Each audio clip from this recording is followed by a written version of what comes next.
E aí, família? Indico vocês a colocarem um fone de ouvido para poder escutar esse maravilhoso podcast. Esse podcast é gravado por alunos da rede pública.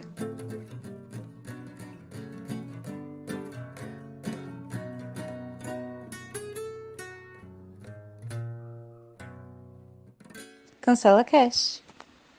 E aí, pessoal, seja bem-vindo a mais um Cancela Cast. Eu sou o Otávio e eu tenho notado que eu não estou me apresentando nos últimos podcasts aí, né? A gente fica tão inteirado, assim, fica tão íntimo com essa plataforma nova que acabei que eu nem estou me apresentando mais. Mas hoje a gente está aqui com a... Oi, gente, eu sou a Larissa, mas um prazer estar aqui de novo, né, com vocês. Gente, sou o Carlos, aqui mais uma gravação do Cancela Cast. Hoje, então, a gente vai falar sobre um tema polêmico, né? As fake news. E hoje a gente tem um convidado que a Larissa vai apresentar ele aí pra gente, né? Bom, gente, como vocês sabem, né, tudo que a gente está fazendo aqui é para um projeto de escola. Lógico que com também muita vontade, né, de fazer um podcast, mas surgiu a partir de um projeto da escola. E o nosso professor orientador é o professor de História, que a gente gosta muito, e que, além de suas inúmeras formações, né, porque ele conhece muita coisa, ele também tem um curso de fake news, então a gente achou muito apropriado chamar ele, porque ele tem local de fala nesse assunto, né? Então, Sérgio, pode se apresentar aí para o pessoal e falar um pouco do seu curso. Olá, tudo bem, gente? Meu nome é Sérgio, eu sou professor de História da FUNEC Cruzeiro do Sul, e lá a gente está fazendo um trabalho, organizando um trabalho, uma mostra cultural, né, virtual, todo ano é presencial, esse ano é virtual, e o tema é ética. E a gente está trabalhando a ética nas redes sociais, na internet e nas várias plataformas, nas várias mídias sociais. Esse curso foi um curso que eu fiz online, junto à Universidade Federal da Bahia, um grupo lá que discute a questão das redes sociais e a democracia, com um curso todo online. E é isso, né? Tem 12 vídeos que os professores deram aula, chamaram alguns convidados, e é isso aí. E é um tema importantíssimo para a gente debater nos dias atuais. Bom, como vocês viram lá no nosso Instagram, né, que a partir do Instagram que a gente faz os podcasts, as tirinhas das últimas 2 semanas falavam sobre como a analista tinha sido afetada por polêmicas que tinham envolvido o nome dela, mas que ela não tinha cometido, e mesmo assim as pessoas estavam em cima dela, xingando ela pelos seus atos. Isso é muito comum atualmente, né? A gente viu aí durante as eleições dos Estados Unidos, aqui do Brasil, agora que a gente está em tempo de eleições também, né? Muitas fake news são criadas para os candidatos, né? Porque, por exemplo, a internet fez com que a gente ficasse em 2 lados, né? Como eu disse no último podcast, que eu vi lá no Dilema das Redes, né? O documentário da Netflix, a internet, ela faz com que a gente crie 2 lados e nunca chegue num consenso. Então, esses lados, para se atacarem, eles utilizam as fake news, né? E, Sérgio, assim, para você, como você acha que isso está afetando a grande massa, tipo, as pessoas? Em primeiro lugar, a gente tem que falar o seguinte, que o fenômeno da fake news é um fenômeno de propaganda de massa. Então, ele trabalha com propagar, né, uma notícia falsa, mas atingindo uma grande massa, né? Então, ele tem meios para isso, né? A gente pode discutir lá na frente, né? Utilizando as mídias sociais, Facebook, Twitter, WhatsApp, principalmente, o próprio YouTube. Então, é tipicamente um fenômeno de massa. Mas eu só queria, antes da gente... E realmente, né, ele tem uma outra coisa que é importante, que o que a gente conhece sobre fake news, usando esse termo, porque informações falsas, isso sempre existiu na história, né? A história está repleta de exemplos, né? A gente pode até citar, por exemplo, a justificativa por Vargas subir ao poder, né? É o famoso Plano Cohen, foi um documento forjado, ele nunca existiu, ele foi forjado pelos integralistas, e o Vargas vai usar isso, né, que era um planejamento dos comunistas tomar o poder no Brasil, e o Vargas utilizou esse documento que era falso como justificativa para implantar a ditadura ou Estado Novo. Então, isso sempre existiu.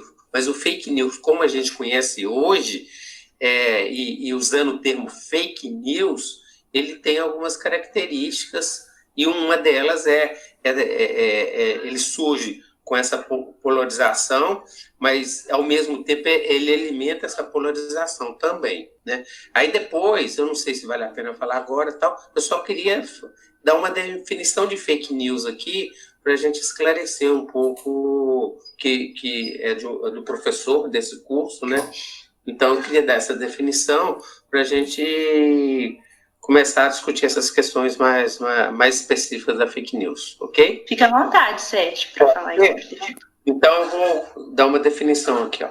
Fake news são publicações em formatos de vídeos, textos, áudios ou audiovisual que representam, relatam ou descrevem fatos inteiros ou parcialmente falsos, se destinam à disseminação ou consumo em meios digitais. Então, então são informações falsas, e a grande característica, quando a gente fala de fake news, nós estamos falando o quê?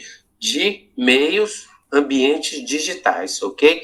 Então, e só para a gente começar o debate, a gente vai, o que eu falei, que sempre existiu, né? Mas ele vai se caracterizar, se a gente quiser colocar um marco histórico, seria mais ou menos 2016, principalmente na eleição do Trump, né? Ele tem vários usos, mas o principal dele é um uso político. É isso. Então, é bom a gente esclarecer, só para esclarecer essa questão do conceito, né? Ele pode ser um relato falso, né? Uma informação falsa, mas parcial ou totalmente falsa, mas ele vai circular nos meios digitais. E aí ele vai adquirir várias formas, né? Uma forma, por exemplo, tem uma página que é igual a um jornal, funciona como uma página, como se fosse um site oficial de jornalismo, mas esse site ou essa página, ela é formatada para dar credibilidade para a mentira que eles vão propagar nas mídias sociais. É só para a gente conceituar o início. Então, eu acho legal você citar o Twitter, porque ele é palco das grandes fake news que estão circulando hoje em dia aí pelas redes, né? E eu acho legal que agora, para você compartilhar uma notícia no Twitter, né, principalmente uma notícia jornalística, um link, ele pede para você acessar o link, para você ler o que está acontecendo. Se é realmente aquilo que a manchete está mostrando, né? Um exemplo de uma fake news muito engraçada que aconteceu no Twitter, na verdade chocou a internet toda, assim, né? Foi que em 2014, um youtuber, ele quis fazer uma brincadeira, né? Para ele é uma brincadeira, mas com certeza, hoje em dia, olhando na visão, né, do que a gente está passando hoje em dia, foi uma fake news. O que ele fez? Em 2014 estava rolando a Copa do Mundo aqui no Brasil, né? Todo mundo lembra. E aí, ele criou um canal no YouTube só sobre notícias da Coreia do Norte. E aí, nesse canal, ele começou a postar várias notícias assim, né? Para não suspeitarem dele. E aí, ele lançou a fake news, né? Que foi o seguinte. Ele contratou uma jornalista sul-coreana para noticiar que na Coreia do Norte, como se fosse um jornal da Coreia do Norte, como se fosse um jornal nacional, que lá eles estavam falando que a Coreia do Norte estava participando da Copa do Mundo, né? Que na verdade ela não participou, e ela estava ganhando de lavada de todas as equipes que ela confrontava, né? Por exemplo, ela ganhou do Brasil de 8-0, né? Nessa notícia, e dos principais rivais políticos dela, né? Como os Estados Unidos, ganhou de 7-0 dos Estados Unidos, e por aí vai. E aí, essa notícia rodou o mundo, e ninguém procurava a fonte, e essa notícia foi rodando por aí, até que chegou na Coreia do Sul. E a Coreia do Sul achou estranho porque a jornalista tinha um sotaque sul-coreano. E aí, no outro dia que chegou na Coreia do Sul, esse youtuber foi falar que era uma brincadeira e tudo mais, desmentiu tudo. E nesse mesmo dia ele recebeu uma ligação do consulado da Coreia do Norte aqui do Brasil, falando o quão boçal é o jornalismo ocidental, né? Que nem mesmo procurar uma fonte eles procuram. E, tipo assim, né, uma brincadeira desse tipo poderia ter tornado algo trágico, assim, né? Poderia alimentar ainda mais o ódio e o preconceito sobre a Coreia do Norte, que a gente tanto tem. Otávio, é só uma questão assim, que eu queria colocar, porque normalmente quando a gente está falando de fake news, né, aí você fala um termo assim, e a gente tem que prestar atenção até nesse conceito que eu dei de fake news. Geralmente as fake news, a gente não são brincadeiras, né? Por exemplo, assim, eu estou tentando fazer uma interpretação desse exemplo que você deu, né? Na realidade, tem uma intencionalidade muito grande aí, né? Por mais inverossímil, por mais ridícula que ela seja, né? Ela consegue atingir muita gente. E normalmente tem uma intencionalidade, né? Uma intencionalidade, inclusive, política.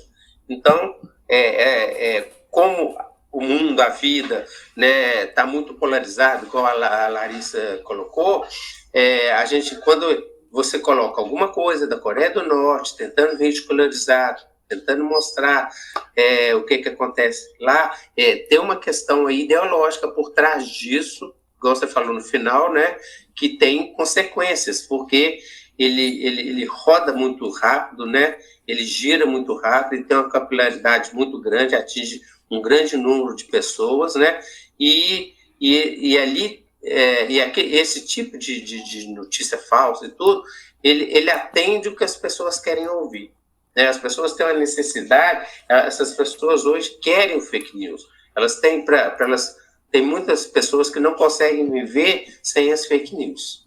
Então, eu considero que as fake news nunca são brincadeiras inocentes. Né? Não é uma piadinha ou outra aqui, não. Eu estou falando as fake news mesmo, né? Com intencionalidades políticas e ideológicas. Complementando um pouco do que o Sérgio disse, acho que sim, as fake news têm a aparência de serem verdadeiras e que são espalhadas pelas redes sociais ou por qualquer outro meio de divulgação, sem o menor cuidado em saber se tal informação condiz com a realidade, né? Assim, é uma avalanche de notícia, traz um grande impacto na saúde mental, gerando ansiedade, crises, abalando o emocional de várias pessoas. Tô certo, Sérgio? Mas eu acho que a intenção é essa, Carlos. Você está certíssimo. Eu acho que a intenção é justamente essa. Quem produz a fake news, ele tem essa intencionalidade de abalar, de comover. E você falou muito bem, né? Ele faz toda uma... ele constrói, né, como se fosse uma verdade. Aquilo vem em várias formas de comunicação, eles utilizam os elementos da comunicação como se fosse uma verdade. Mas ele está sabendo ele tem uma intencionalidade de repassar aquela notícia falsa para atingir um objetivo, né? E não é para atingir um objetivo só de uma pessoa aqui e ali, não. É de uma grande quantidade de massa, né? É um movimento, é um fenômeno que atinge as grandes massas. Mas é isso mesmo. Pensando assim sobre como as fake news elas são para atingir a grande massa, né? Eu fico pensando que, por exemplo, para mim, para o Otávio, para o Carlos, para você também, né, Sérgio, que tem uma facilidade maior com a tecnologia, é fácil a gente ver uma notícia e ver depois que aquilo é falso, que aquilo não é verdade.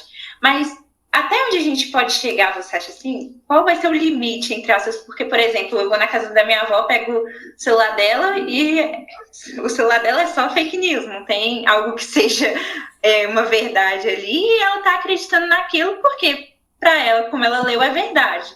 Você acha que vai chegar um momento em que, tipo, as pessoas vão falar assim, não, chega disso? Ou você acha que tá bom para quem tá consumindo e para quem tá fazendo? Eu acho que para quem tá fazendo tá bom, né? Porque é isso que eles querem. Mas quando você acha que, tipo, essa grande massa vai começar a se preocupar com o que elas estão recebendo ali, com esse tanto de notícia, como o Carlos citou? Lara, eu acho assim, que tá bom para todo mundo, sabe? Porque o fenômeno, a gente tem que pensar um pouco, a fake news também, como que ela atinge essa grande massa, como um fenômeno sociólogo e como um fenômeno psicológico também, emocional.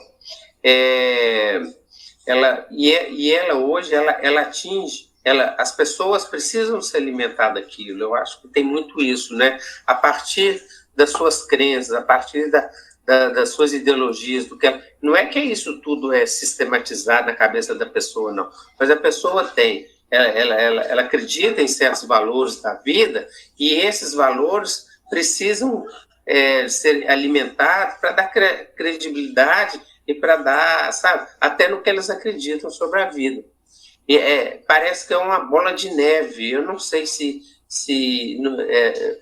não sei se é uma questão só de conscientização. É lógico que, por exemplo, a escola, a educação pública, as escolas também particulares também, já passou da hora de começar a ter projetos né, de leitura, projetos, né, para começar a trabalhar os jovens, né, nessa. Mas eu acho que ele tem um componente emocional tão forte que as pessoas se alimentam daquelas e para elas não interessa ficar checando se aquilo é verdade ou não. Isso dá muito trabalho, virou fonte de informação. Então as notícias falsas desinformam as pessoas e o mais perigoso nisso é que as pessoas acabam tomando decisões da sua vida, decisões da vida pública, da vida política, né, no bom sentido, a partir dessas informações. Esse aqui é o meu grave, que é a coisa mais grave, e ela tem decisões na vida política e democrática de uma sociedade, né, porque vai ter um momento que essas pessoas vão votar, vão eleger igual foi agora as eleições municipais, vão eleger um vereador, um prefeito, a partir dessas referências. Um exemplo disso que você falou agora, né, Sérgio, por exemplo, aquela teoria da conspiração sobre as vacinas, né? Porque eu cheguei no primeiro ano do ensino médio, até no ensino fundamental também, e eu tive aula sobre como funcionavam as vacinas, como é feita, como elas trabalham, né, no nosso corpo, e para chegar na internet e ver várias teorias sobre como as vacinas elas são prejudiciais ao corpo humano e sobre como elas não nos ajudam, na verdade elas nos atrapalham, e que é um pensamento totalmente retrógrado, né? Que é coisa, sei lá, revolta da vacina,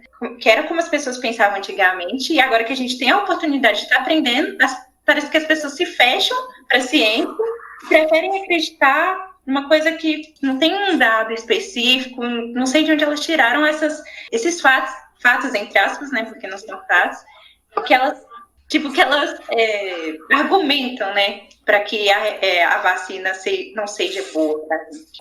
Então, eu queria falar sobre... Você falou sobre o cunho político, né, das fake news, e tem um livro muito, muito genial de um escritor também muito genial, né, o George Orwell, o 1984. Eu não sei se você já leu ele, Sérgio, mas sim. Nele é um país, né, que ele é governado por um ditador, né, o Grande Irmão, e pelo Big partido. Brother, né? Isso, justamente deu a ideia de criar o Big Brother através dele. Esse livro, escrito em 1949, já denunciava as fake news, né, que a gente está presenciando tanto hoje. Que era o que acontecia. Esse Grande Irmão, ele tinha o Ministério da Verdade. E esse Ministério da Verdade, ele era responsável por manipular as informações do passado, tipo, aumentando a ignorância daquele povo e aumentando também a imagem do ditador, mentindo o passado. E também o George Orwell tem outro livro também que fala sobre fake news, que é a Revolução dos Bichos, que eles tinham os mandamentos deles, né? E os governantes ali, né, o Napoleão, o Bola de Neve e tudo mais, depois o Bola de Neve sumiu, ele começou a modificar aquelas leis sem que ninguém soubesse e falando que, na verdade, sempre foi assim. entendeu? Uma fake news de um modo mais arcaico, né? Não do jeito que a gente conhece hoje, né? Porque, igual você falou, do jeito que a gente conhece hoje é mais pela internet. Só para fazer uma relação entre o que você falou e a Lari falou, a fake news, nessa disputa, né, que está acontecendo hoje, na polarização, né, das leituras que eu já fiz e tal, ela vai aparecer na forma que a gente conhece hoje, né, que a gente chama de fake news, que é a que eu coloquei naquela definição, né, que ela funciona no meio digital, né, em audiovisual e tudo. Nessa forma que a gente conhece hoje, ela vem com outros elementos, como teoria da conspiração, e com outros elementos que até que não são fake news, mas ela parece que é um pacote, né? E muitas vezes esse pacote é um instrumento de poder. E nesse pacote ele vai deslegitimando as instituições que estão aí, né? Então você deslegitima o nosso poder judiciário, você vai atacar, igual a Lari falou, a ciência, né? Você vai atacar os professores e as professoras, você vai atacar, que tem a ver com você vai atacar a cultura, os artistas. Então como elas criam, quer dizer, a minha verdade é a que vale, que é a única verdade. Um pouco dialogando com o George Orwell, é isso, né? É a minha verdade, eu crio a minha verdade. Então, é isso que um pouco as fake news e todo esse pacote que vem junto com as fake news, eles estão elaborando, né? Você vai tentar destruir as outras instituições, as instituições tradicionais, a imprensa, né? A imprensa tradicional, que também comete muitos erros, né? Mas você deslegitima toda a relação enquanto instituição por você criar um outro campo, né? E a gente sabe que todo esse processo de fake news, aí eu vou ser sincero, ele começa num processo com a extrema-direita, né? A extrema-direita que percebe que ali tem um campo para ela atuar e para ela fazer um movimento de massa. Então, e aí ela cria todo esse ambiente para destruir um lado e construir um lado da verdade, que é a verdade deles. Por isso que tem ataques à cultura, à ciência, à política, às instituições, né?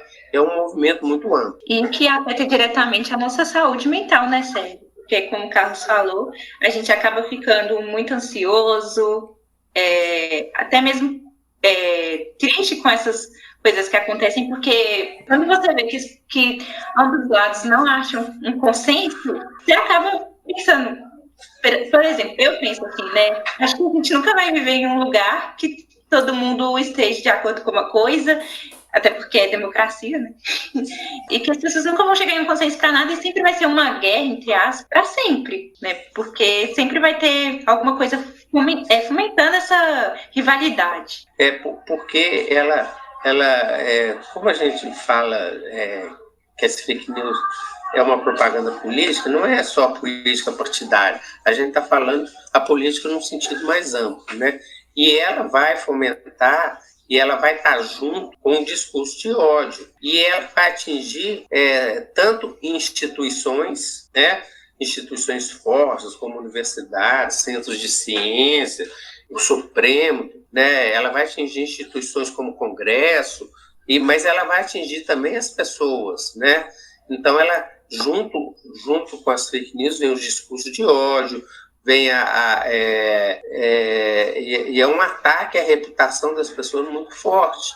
Então, muitas vezes, o que acontece é a saúde mental, principalmente quando vem ataques como esse, que são em relação às pessoas individuais, né? E não são ataques, eu acredito, não são ataques aleatórios. Ele tem uma intencionalidade, ele tem um alvo, ele tem um foco.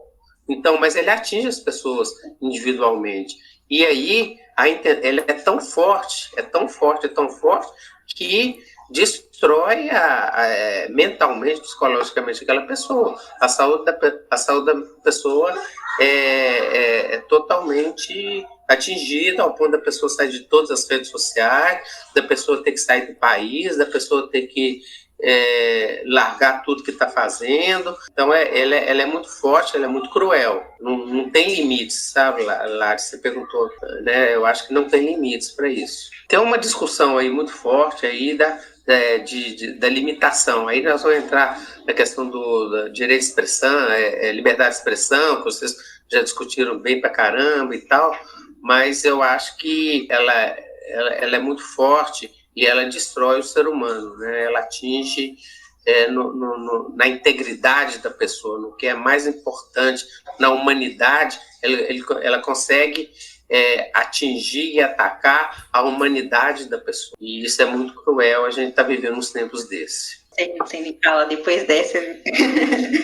Por exemplo, assim, e como você acha que a gente pode fazer, né, para ir combatendo? Porque o Carlos até vai falar depois um pouco sobre a consequência, né, de praticar as fake news, mas como você acha que a gente, assim, pode combater no dia a dia, evitar que a gente caia numa fake news e compartilhe para as outras pessoas, porque ainda é pior. É complicado, né? Essa é, como é que eles falam, a pergunta de $1 milhão, né? Sempre, quando a pergunta é muito complexa, a gente está vindo com essa questão, né? É a pergunta que vale $1 milhão. Não sei, tem vários caminhos, né? Tem que ter caminhos individuais, né? Esses caminhos individuais, primeiro, pensando na gente, é realmente aquilo que você já sabe, checar a informação, olhar tem vários sites, né, que estão fazendo tem um nome aí em inglês aí. Uma leitura, né, se aquilo é verdade ou não. Aqueles falso, aqueles, né, tem várias formas de você checar. Isso muita gente já está fazendo e tal, mas não atingiu a grande massa da população. As pessoas não têm nem tempo, nem meios tecnológicos, nem é igual eu falei também, nem querem fazer isso, porque elas são alimentadas pelo fake news. Elas precisam daquilo para continuar a seguir com as suas crenças. Agora, o próprio Congresso Nacional está fazendo uma discussão grande, né, que até o Felipe Neto entrou nessa discussão. Parece que vai sair uma lei, mas esse momento está muito complicado sair alguma coisa, né? Mas eles estão fazendo uma discussão grande, mas tem que fazer uma discussão ampla com a sociedade, com todos os setores da sociedade. Porque hoje muita gente vive disso, vive de fake news, mas vive vocês estão estudando isso, né? Vivem, já sabiam disso também, vivem dessas novas mídias sociais, né? Tal. Mas eu acho que tem uma coisa, porque a gente tem que começar, Lara, também, eu acho, por exemplo, enquanto professores, escola pública e tal, a gente tem que começar também, por exemplo, um projeto como esse que a gente está fazendo, ele vai atingir algumas pessoas? Sim, vai atingir. Poucas, mas a gente tem que começar. Eu acredito que nos currículos, eu acho que, assim, eu tenho uma ideia que nos currículos escolares, nos currículos das escolas públicas e privadas, eu falo pela escola pública, eu sou professor de escola pública, já devia ter esses conteúdos de leitura das mídias, de leitura crítica das mídias, de entender a linguagem, de entender como que ela funciona. Eu acho que isso seria um passo importantíssimo para a gente trabalhar essa questão, porque eu não vejo outra maneira de impedir, de limitar a ação. Né? Cada vez a gente está vendo que tem aumentando as estratégias de disseminação. Mas eu acho que uma das saídas é essa, começar a trabalhar também nos currículos escolares e nos projetos de educação e comunicação, para a gente trabalhar isso com os jovens nas escolas. Isso. O resultado não pode ser tão imediato, né, Sérgio? Mas eu acho que para frente, acho que evitaria muita coisa. Tem que começar a fazer isso, né? Uma hora tem que começar, aí vai ser um trabalho de formiguinha, porque eles por exemplo, esse pessoal que trabalha com isso, né, e que ganha dinheiro com isso, né, com fake news, com esse tipo de... Né, as próprias plataformas, elas foram se desenvolvendo e criando condições para que isso exista. Essas fake news, essa propagação em massa, alimenta, né, a questão da monetização, mas alimenta tudo isso, ela se alimenta desse tipo de coisa. Então, é uma coisa também que tem que dialogar com essas plataformas, já estão dialogando, né, os principais dirigentes dessas plataformas já estão sendo chamados, Congresso americano e tal, já sendo discutido, mas ela tem vários caminhos, tem que atacar de várias formas, né, porque do jeito que tá complicado, porque isso é uma forma de destruir o que a gente tem politicamente falando da democracia e destruir, que eu já falei, né, a nossa humanidade, a nossa integridade enquanto ser humano. Mas tem que fazer alguma coisa. Sérgio, então, eu pegando o gancho do que você tinha falado sobre as pessoas que vivem, né, disso. Eu acho, tipo assim, na minha visão, as fake news hoje em dia é uma coisa muito mais de vaidade, né, de você querer provar o seu ponto a qualquer custo e também para querer manipular as grandes massas, porque hoje em dia as pessoas, elas, infelizmente, né, elas são muito mais preocupadas com o status que ela vai ter, com o número de likes, com o número de compartilhamentos que ela pode ter em uma certa publicação, do que com a veracidade, do que com a verdade dos fatos, né? Otávio, isso é o seguinte, tem dois aspectos em relação ao que você falou. É uma verdade, isso é uma verdade. Mas é isso que alimenta, né? As redes sociais hoje se alimentam disso. Eles estruturaram a rede, né? A rede as redes sociais, o Facebook, o Instagram, o Twitter, né? Todas essas, o YouTube, né? São linguagens diferentes, mas elas estão organizadas, elas estão planejadas justamente isso, né? Para atacar essa emoção humana, né? O que você chamou de vaidade, né? De ter likes, cada vez mais, elas são alimentadas por isso, né? E é assim que eles ganham dinheiro. Cada vez que você compartilha, e é assim também que eles vão trabalhando, toda a emoção humana e conduzindo as pessoas, né, nos algoritmos, né? Os algoritmos trabalham nesse sentido, né? Eles vão rastreando, mapeando tudo que você vê, tudo que você curte. Você não precisa nem curtir. Se você para um segundo numa imagem, já está lá marcado, já está lá entrando você lá naquele tal algoritmo lá. Então, eles vão mapeando sua vida. Eles se alimentam disso e eles ganham dinheiro em cima disso, né? As plataformas das mídias sociais. Eles vão ganhando dinheiro em cima disso. Então, mas o que acontece? Os disseminadores de fake news, né? Os grandes disseminadores, é o que eu falo, eles têm uma intencionalidade. E eles atingem quem?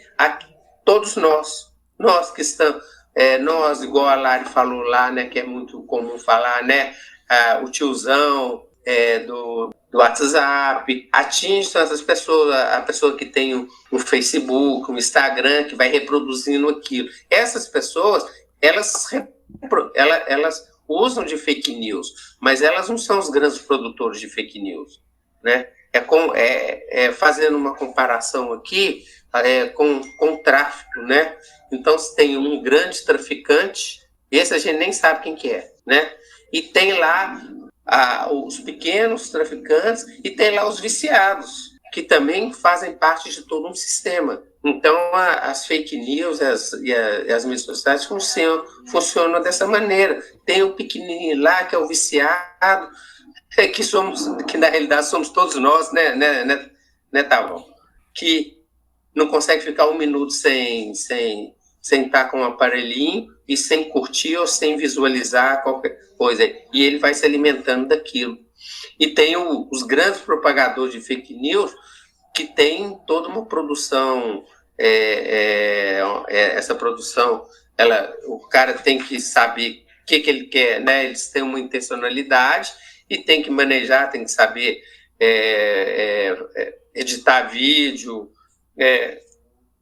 conhecer a tecnologia de como você faz, né? Que você monta, então, tem que conhecer isso, que hoje é muito fácil, é muito básico, mas e aí vai usando de tudo, os robôs e tal, até chegar lá no dia a dia nosso, né? Que chega nas nossas redes, que chega no nosso Facebook, no grupo de família, e vai chegando e vai alimentando aquele negócio. Essas pessoas vão passando fake news também, mas teria de encontrar uma forma de pegar como que seria esse cara que está lá, né, que a gente não sabe nem o que é. Que outra característica é que essas pessoas estão no anonimato. É muito difícil pegar, quando quer pegar, né? Porque muitas vezes não tem interesse de pegar essas pessoas. Mas as fake news, as mídias sociais hoje, facilitam o anonimato. Vocês viram os ataques que teve agora nas eleições? Vieram dos Estados Unidos, da Nova Zelândia, tem um outro lugar aí, um outro país aí. Então é muito fácil isso. Eles propagarem isso rapidamente, e é rápido, né? É uma rede. Não é só o Twitter, é uma rede. Isso vai lá no Facebook, isso vai lá no Instagram, isso vai lá no YouTube, e vai lá no Twitter e vai só propagando de uma forma rápida. E isso aí pode acabar afetando, né, Sérgio, a imagem e a vida das pessoas que foram alvos dessa fake news. Nossa senhora, é demais. E o compartilhamento, né, de falsas notícias assim podem causar como crimes, como está escrito no Código Penal, crimes de calúnia, difamação, injúria. E não é só a vítima que sofre com os danos, mas quem também produziu, repassou o material nessas redes sociais. Sim, lógico. Aí essa discussão da legislação, né? Já tem uma legislação, mas tem uma discussão aí de ampliar isso e tal.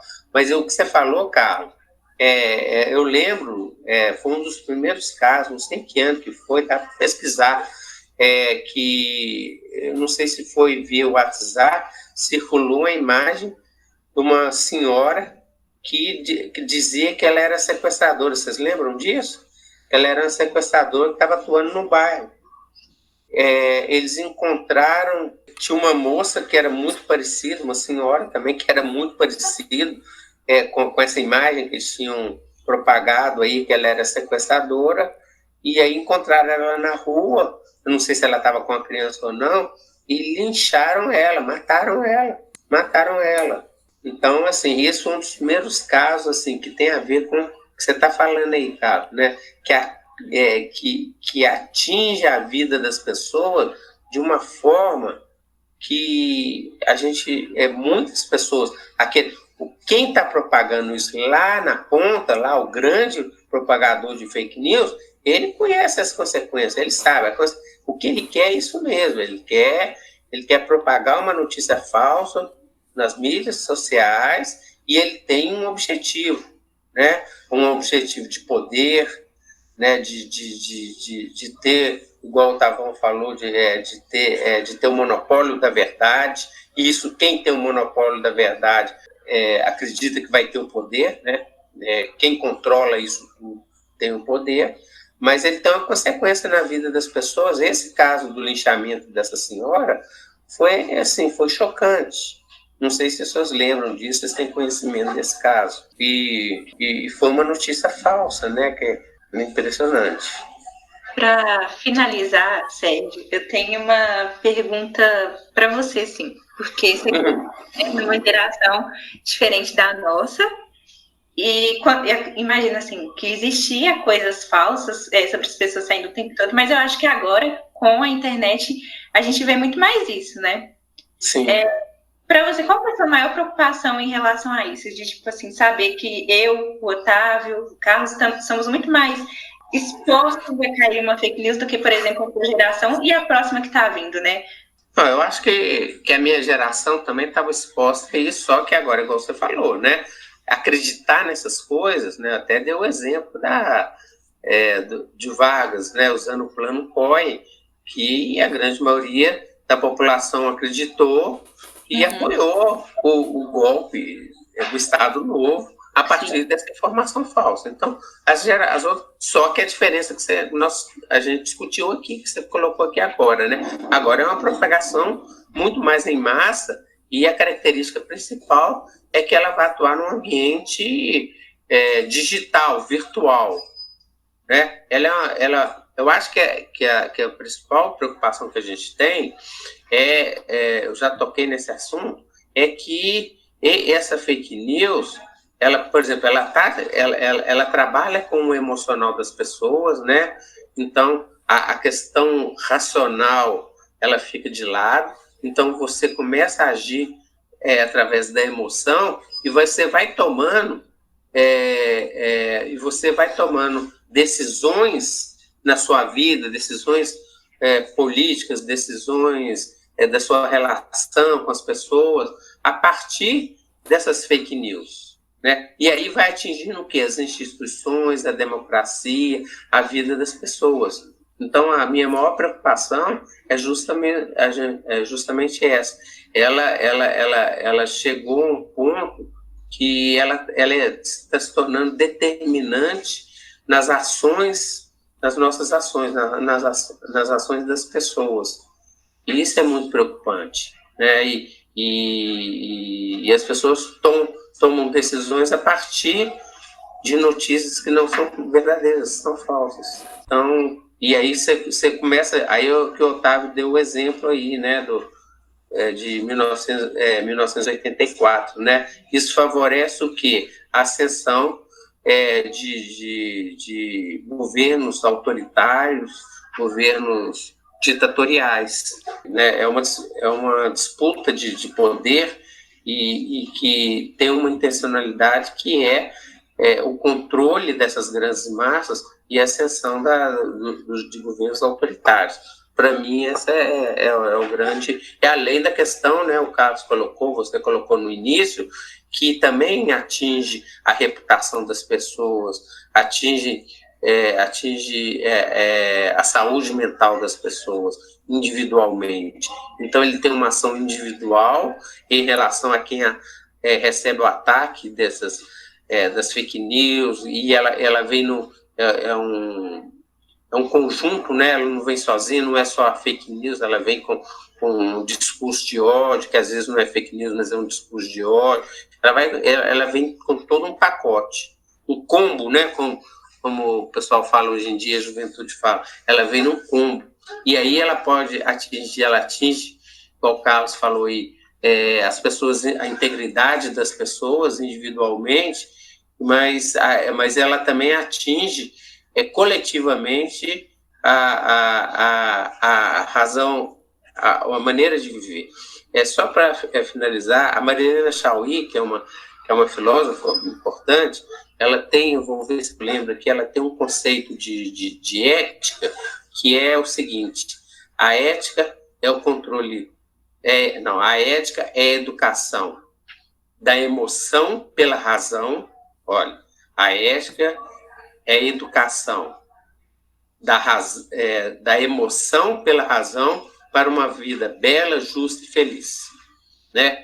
Quando a fake news, né, é um processo antiético total, né, totalmente antiético, né, e é o contrário, né, é o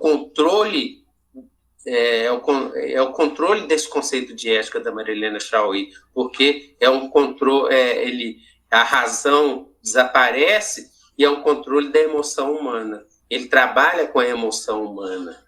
E aí nós não temos uma vida mais bela, nem justa, nem feliz quando isso acontece. Essa que é a minha grande preocupação. Então, né, Sérgio, deve ser muito difícil mesmo para você, que viu nascer a internet, que seria uma coisa para juntar, né, para globalizar a gente. Na verdade, ela está separando. Nesses últimos minutinhos, eu gostaria de indicar um vídeo muito, muito interessante e bem curtinho também, para quem se interessou pelo assunto, é o Nerdcast de Por que você acredita em fake news. Ele tem 8 minutinhos, é apresentado por aquele biólogo Átila Yamarino, e é uma linguagem muito técnica e também muito suave. Você consegue entender bem o que ele está querendo passar ali, e é muito interessante ver como esse tipo de mensagem atua na gente, né? Então é isso, gostaria de agradecer a participação do Sérgio, muito obrigado por você que está acompanhando a gente, e é isso, até mais, um beijo. Bom, muito obrigada por terem ouvido até aqui, né? Agradecer o Sérgio por ter participado, ter topado fazer parte disso com a gente. E para vocês que não nos seguem no Instagram, nos sigam, @AnalissaP. Lá tem outros Instagrams que a gente está indicando também, o pessoal da nossa sala, que também está trabalhando vários aspectos das redes sociais, então é muito importante que vocês olhem isso. E é isso, mais uma vez, obrigada, Sérgio, e tchau, gente. Obrigado a todos que acompanharam a gente até aqui. E seguem a gente lá no Instagram para poder estar ciente de quando for gravado o próximo Cancela Cast. Obrigado. Obrigado, cara. Eu queria também agradecer, né? Para mim é uma honra ter participado, né? Porque eu tenho muito orgulho de conviver com estudantes e de pessoas humanas como vocês, né? O resto da turma. Então, é isso que eu queria falar, que para mim é uma honra mesmo, é um orgulho grande, uma satisfação de ter participado, de ter contribuído para um tema tão relevante. A honra é toda nossa, Sérgio.